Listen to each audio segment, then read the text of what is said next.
This is California Edition. My name is Brad Pomerance. I am really glad you're with us today because I want to introduce you to, if you haven't met her before, Josie Gonzales. Ms. Gonzales is the chair of the Board of Supervisors in San Bernardino County, and let's just say she has been a trailblazer her entire life, both in business and in government. Over this half hour, we'll be speaking with the supervisor about her rise through business, her rise through politics in Fontana and in San Bernardino. We'll also be discussing the challenges facing San Bernardino through corruption and through the elimination of certain tools that many cities and municipalities and counties have used. It's known as redevelopment. I am so glad you are with us, Supervisor Chair Gonzales. We appreciate it. Before we start talking about some of the weighty issues facing San Bernardino and the entire state, I want to talk about you and your family and your rise through San Bernardino. Tell us about your growing up, your family life, because it really informs who you are.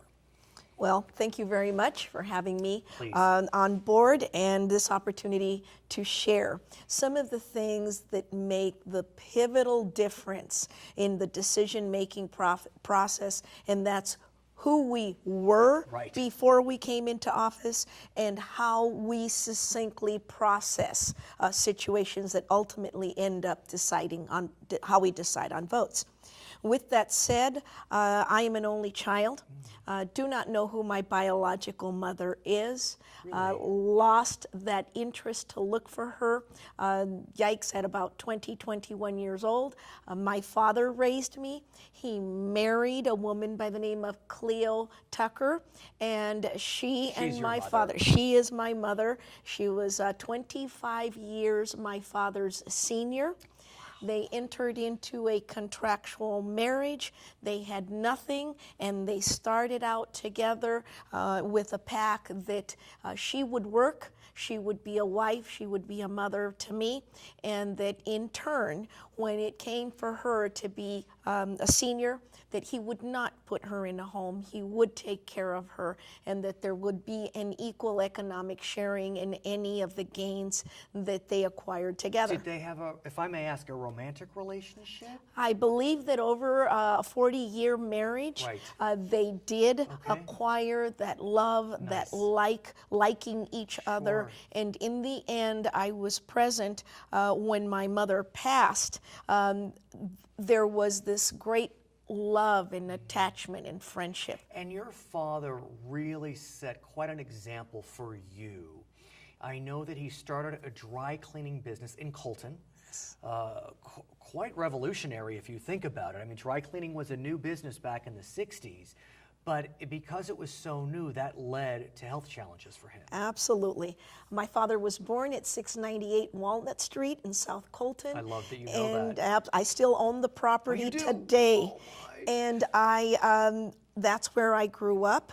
And there was a little cleaners. It was called La Capital Cleaners. And my father had the only pickup and delivery dry cleaning business in the entire city of Colton. And so it was very lucrative. As you stated back then, regulations didn't have the oversight they have now. And there were health impacts. And consequently, they had to shut down the dry cleaning business. But that opportuned and opened the door for Mexico Lindo at 9097 Sierra Avenue to be opened up in the city of Fontana. And for those that have known the Fontana region, one of the most well-known Mexican restaurants. It is not there today. We'll explain why momentarily. But you wound up taking over Mexico Lindo as a restaurant. And it really gave you opportunities you never could have dreamed. Absolutely. I started working at Mexico Lindo when I was 10 years old. There was no such a thing as going home after school and playing and doing the normal homework, out to play type of things. I walked directly from school to the business, worked until it was 9, 10 o'clock at night, and then tried to figure out how to get my homework done, fall asleep on the way home between City of Fontana and City of Colton, and then be up at 4:30 the next morning to be ready for my father to drop me off at school. I had to go to Mass every morning. Of course you did. You know, of course you did. Catholic right. school didn't let you No start your doubt. day without having a full Mass. Right. And so going through all of that through elementary, Immaculate of Conception in City of Colton, St. Joseph's Academy in City of Fontana, and graduating from St. Bernardine's High School in the City of San Bernardino. Were you able to go to college given that you had a business that you had to operate with your father? No, the best I could do was 2 years of spread, separate classes over a 2-year period. I was able to accumulate some good, positive education elements. But when you have to make decisions between economics and health decisions and education, you know that education is the first to go. And that's a common story still today. And I have to think that that experience throughout your childhood and into young adulthood informs you and who you are as a supervisor in the largest county in the lower 48 geographically. I do want to talk to you about how your ownership of Mexico Lindo impacted your involvement in politics.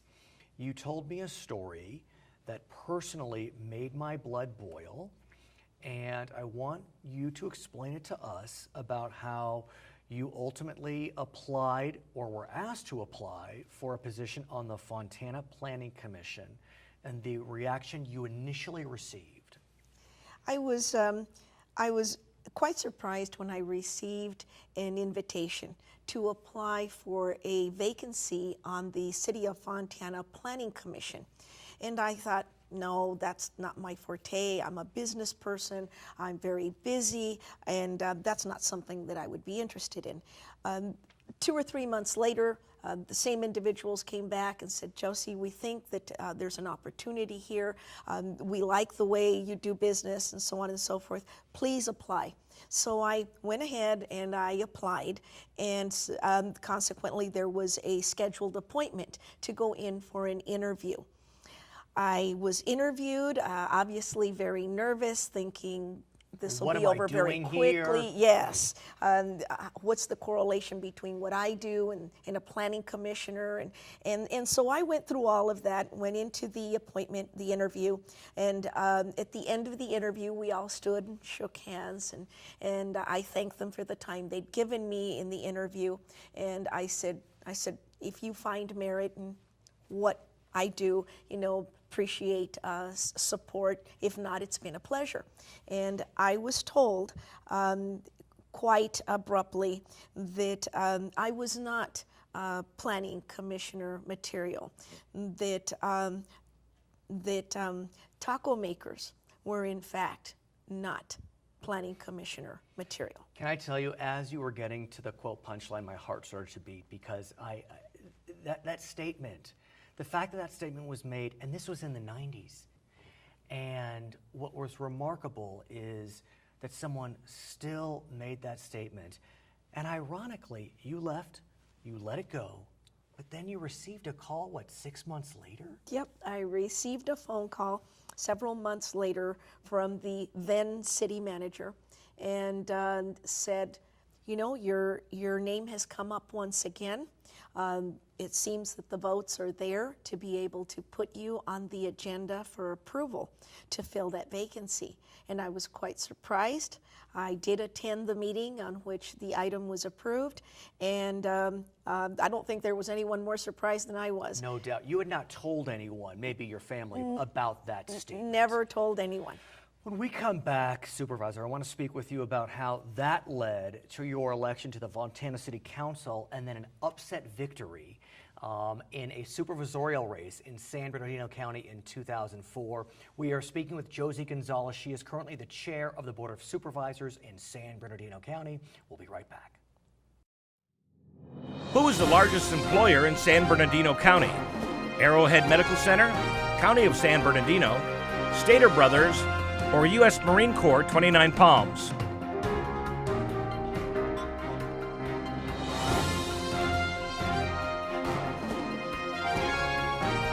It's a tie.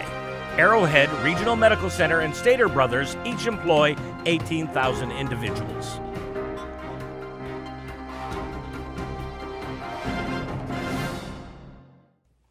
Welcome back to California Edition. Our guest, Josie Gonzales, she is the chair of the Board of Supervisors in San Bernardino County. But before she was elected to that board, she was elected to the Fontana City Council in 1998. God, maybe a year and a half after you made the fateful decision to join the Planning Commission. What made you decide to run for office? That's a whole other ball of wax. Truly, entirely different. After the 1 year that I'd been on the Planning Commission, I became the Planning Commissioner chair and was asked once again to give due consideration to running for public office. And I have to say, that was pretty much a bold move for someone, a taco maker in the city of Fontana. I don't believe Fontana had elected a Latina to its city council at that time. Had any Latinos, male Latinos, been elected? Yes, Okay. Mr. Manuel Mancha was council Okay. member. And so you decided to run, and what happened? Well, I put up $7,000 of my own money. Wow.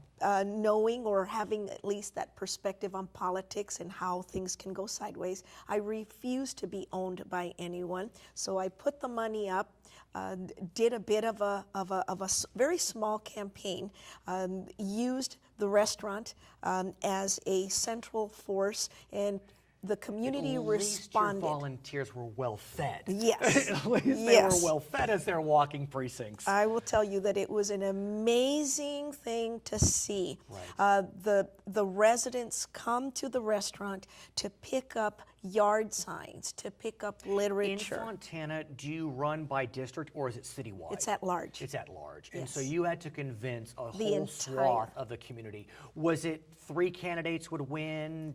It was one candidate. The candidate had left a office in a bit of with a black eye. Oh, so it was a It was special election? It was a vacant seat. Oh, I see. I They see. had brought in an interim I see. person to serve until the next election, and so I ran in a pack of 10. So it was an open field. Again, never having run for office, I worked hard, and I'll tell you, there was no one more surprised than myself, including the people that read the newspaper, That you because won. the day that after the election, the newspaper reported that someone else had won. And my husband and I went to breakfast. This is for Fontana. This is for Fontana. Okay. And so I went to breakfast, had a good time, and made our peace with Right. it. And was later on in the day, received a phone call from the city manager saying, we're going to need for you to come in because we need for you to begin, we need to give you process. information. And I said, oh no, I said, you have the wrong number. You need to call the other lady second place finisher. whom Right. the newspaper had stated that had won. And so that's how I found out that Did things that had. happen to you again in 2004 when you ran for supervisor against a sitting assembly member? The exact same thing. I didn't know that. happened. That's why I questioned you, because I knew the second story, not the first. Yes. So you ran for supervisor in 2004, Yes. a much bigger office representing, 500,000, 400,000 people.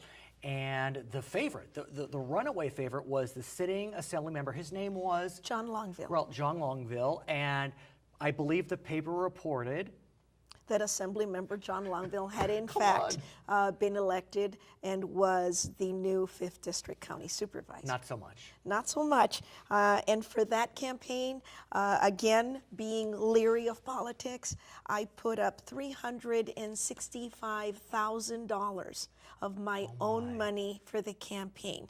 I did that in memory of my mother and father, their hard work, and all of the people who patronized Mexico Lindo in the city of Fontana. That was a gift I could give a back. day. It was $1,000 it's a for day. every single day of the year. You pulled it off. It was a stunning victory. The first Latina elected to the Board of Supervisors in San Bernardino County.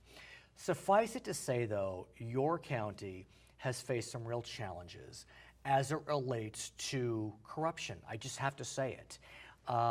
There have been 3 supervisors that had been criminally indicted. Paul Bion, right after he left office, Bill Postmus forced to resign and then was indicted. Neil Deary was recently indicted and pled to a misdemeanor. He is still sitting on the Board of Supervisors today. It's really a sad state of affairs, and in fact, the corruption probes still go on today. Mr. Bion is still under indictment. Mr. Postmus, I believe he has pled guilty, but there's still ramifications as a result. Talk to me about how you have managed to just wade through the muck of the last couple of years. And it's not been easy. The fact is that everything in life is a test. Success comes very well disguised, and at times success is the consequence of a good decision, but not in most parts. Right. Building a partnership with individuals that you've never met before, but that the public voter has decided that that's who they have chosen to represent them, that is a challenge. Building partnerships, finding where there's mutual alignments. In the instance of Mr. Bion, Mr. Postmus, and at some level Mr. Deary, it was somewhat related to the same scandal. Their partnerships allegedly were riddled with corruption. And in fact, it's zeroed in on a single vote that you were in the minority. I mean, you voted against what's known as the Colonies Partnership Settlement. And it has unraveled in an epic way. I want to ask you, though, about the tenor and flavor of San Bernardino County. The seat of San Bernardino County is in San Bernardino. The seat of Riverside County is in Riverside. They are all of 20 minutes apart. And yet San Bernardino, it seems like every decade, has some massive political scandal. Where in Riverside, we're not seeing those types of scandals. I hate to be so bold, but what is it? Why is it that San Bernardino every decade for the last 4 or 5 decades is faced with these scandals where 20 minutes up the road, we're not seeing that? I believe it's a great deal of that is determined by the degree of information that each voter avails themselves of. The more they are informed about particular candidates, they can make wiser choices. And secondly, there is that very aggressive false advertising that goes on in political campaigns, that if the voter is not in tune with who in fact the individual was before they stepped onto the political platform, the voter becomes very trusting and believes all of the slate mailers. But why is it that 2 counties with their seats 20 minutes apart are growing up so differently, are facing ethics so differently? Education is huge. Again, being a community involved resident is key. But could it be that the counties just grew up differently? San Bernardino, the Wild West, Riverside, the parochial patrician. Well, absolutely. We had Wyatt Earp out there. There you did. And the Earp brothers out there in Colton. We did. We were a bit more of a wrangler type of a cowboy type of an approach to development. I think it's an innumerable number of things that contribute to why people in a very close area make decisions in one particular direction and others in a very different direction. When we come back, Supervisor, I want to speak with you about other challenges facing San Bernardino County. As you know, the Inland Empire has been hit dramatically by a foreclosure crisis, an economic crisis, and now a crisis brought on by the state of California as it relates to a tool that you use called redevelopment. We'll talk about that when we come back. Her name is Josie Gonzales, Chair of the Board of Supervisors in San Bernardino County. We'll be right back. If San Bernardino County is the largest county in landmass in California, what county is the smallest? Alpine, Amador, San Francisco, or Sutter?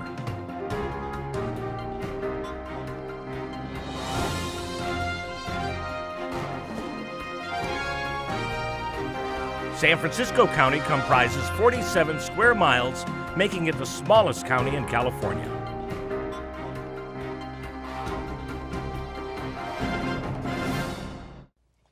Welcome back to California Edition. Of course, our guest, Josie Gonzales. She is the chair of the Board of Supervisors in San Bernardino County. And your county, Riverside County, the entire Inland Empire has really been hit hard by the economic crisis, by the foreclosure crisis. Job growth has been anemic, but we are hearing signs, Supervisor, that maybe we've turned the corner in the Inland Empire. You're on the ground. You're out and about day in and day out. What are you seeing? Do the reports match the reality? In some points they do, in others, no, there's still a big gap. Are we recovering? Yes. We're recovering at a very moderate rate. We know where we would like to be, but we must also be honest enough, strong enough to say that today, and the way we're recovering is in fact the new reality. I have to ask you, though, about probably one of the biggest feathers in the cap of any county, and only two counties got what I'm about to describe, and that is an Amazon distribution center. As you know, the state of California entered into a deal whereby Amazon would not challenge the implementation of sales tax through internet sales, and Amazon agreed to open 2 distribution centers, and guess where one of them is? The city and county of San Bernardino. Absolutely. Wow. And we're very proud of that, especially in lieu of the fact that we have lost the redevelopment agencies. We'll talk about that in a second. And consequently, being able to attract, retain, and expand these type of economic footprints are phenomenal. We understand 1,000 permanent jobs, which is so critical in this region. We also understand that because the distribution center is in the city of San Bernardino, the county of San Bernardino, that specific sales tax will flow to those 2 entities, although there's rumblings that Amazon wants to take some of that sales tax back. Well, all that stuff is legal, beagle things with State Board of Equalization, the federal government. We don't know yet. No, we don't know. Okay. But obviously very exciting news for the county and really the entire region. Yes. Because, I mean, you could live in Moreno Valley, Riverside, Fontana, and still work. True. And these type of footprints become a magnetic They're catalytic. point. Exactly. And they will attract ancillary or related businesses that then are able to cut down on their transportation costs and so on and so forth. Speaking of catalytic, when redevelopment agencies were created 50 years ago, the goal was that government would partner with private entities, private enterprise to revitalize blighted areas in the hopes that you have a catalytic consequence and then the entire street starts to improve, the entire neighborhood starts to improve. Correct. Well, as you know, the state of California eliminated redevelopment agencies. The California Supreme Court upheld that elimination 7-0. How is that impacting San Bernardino County? Drastically. I will tell you that the privilege to have redevelopment agencies came from the state out of a need that you have just stated. With that, the local cities did such a fantastic job of investing and reinvesting in the redevelopment agencies that they became very lucrative. Blighted, ugly, broken down, outdated areas in a city turned into vibrant, revitalized, economically revitalized areas. And we know, for example, that downtown San Bernardino has faced tremendous challenges, and the redevelopment agency had started to really move. I mean, that would have been the city's agency as opposed to the county's, but that tool is gone. It is absolutely gone as of January 31st of this year. And for supporters of redevelopment, the sad news is that there had been hopes that the legislature, in conjunction with the governor, would create some new version of redevelopment, maybe focused on affordable housing, maybe focused on another element. But with the budget crisis hitting higher rates, $16 billion instead of $9 billion, the governor has said, no, we're keeping it all. And so I don't see, do you see much hope of a revitalized redevelopment agency? No, the state needed the finances in order to close the state budget gap that they refused to address by looking at streamlining or eliminating certain duplication of services or overriding costs. Consequently, they've done this on the back of local communities and the jobs that they brought. The governor has said, he hasn't said it recently, but in connection with this debate, he said that he would consider supporting a new law, be it through initiative or otherwise, that would lower the threshold by which voters could tax themselves. Right now, it's a 2/3 vote to pass a tax, except for school bonds, for example, it's 55%. Well, what the governor has said, maybe we can lower it to 55% for redevelopment, broadly speaking. What do you think about that proposal? I absolutely refuse to support anything that will continue to overburden the taxpayers more than they already are. There must be a mechanism by where the state says the buck stops here, that old saying, and the buck just keeps going and going, and people keep spending and spending, but it is the taxpayer who ultimately has the final responsibility to feed their children, to house, to provide health care, to find jobs. And when you're eliminating all of those options and you want to come in and continue to add more taxes, that is not how we create a prosperous economy. So you would not support lowering the threshold if... No. Wow. So what tools do municipalities, do counties have now to work with private enterprise to incentivize their development of blighted areas, or any area for that matter? The only thing we have left right now in the toolbox is the enterprise zone. And in San Bernardino County, we have the San Bernardino Valley Enterprise Zone. And in this enterprise zone, there are certain tax credits, tax incentives that can be provided and enjoyed by businesses who are either located or relocate into the enterprise zone. There's also, I believe, on or about $54,000 in wages per employee over a 5-year period that are paid and that receive special tax consideration, encouraging and enabling these, again, blighted, unincorporated areas, in my case, to become revitalized. I must ask you, and it all ties together, you recently went to Washington, D.C., and part of your trip was to tout the benefits of San Bernardino County. But I understand that part of the time you were there, you were having to disabuse folks of the notion that it is filled with corruption. And that becomes a challenge when you're looking for new tools to create partnerships with private entities. You're absolutely correct. There is a mentality that because certain individuals choose not to take the responsibilities of their elected office seriously and approach the office with honesty and respect and integrity, that then is like hot butter, if you will. For everything you touch becomes stained and needs to be cleaned up. That, in fact, is not true. We have good, strong electeds. I'm no different than anyone else. I look at situations and have to decide, do I do one thing over another? Well, apparently you are, because 3 of your colleagues have been criminally indicted. Yes, they look at and things that differently. is extremely unfortunate. And you are correct. It does impact the way the outside looks in and the decisions that are made at the federal level. So do you feel as if when you were in Washington recently, you were able to get through and say, it's not all that bad, we're cleaning up our house? Yes, and I think that the trick is going to be that I have to get out to Washington more often and take my fellow supervisors who are in fact working very hard. 2 of those that were indicted are not on the board anymore. Exactly. Supervisor Rutherford is a machine to be reckoned with. She's from Fontana, just like you. I want to thank you so much for joining us, Josie Gonzales. She is the chair of the Board of Supervisors in San Bernardino County. Thank you so much for joining us on California Vision.